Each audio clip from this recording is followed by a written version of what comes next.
ଦେଖନ୍ତୁ ବାତ୍ୟାରେ ଏଇଭଳିଆ ଆମର ମେଘ ହଉ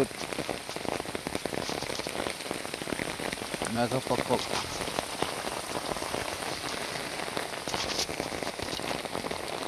ଏଇଭଳିଆ ବିଲରେ ବି ପାଣି ହେଇଗଲା।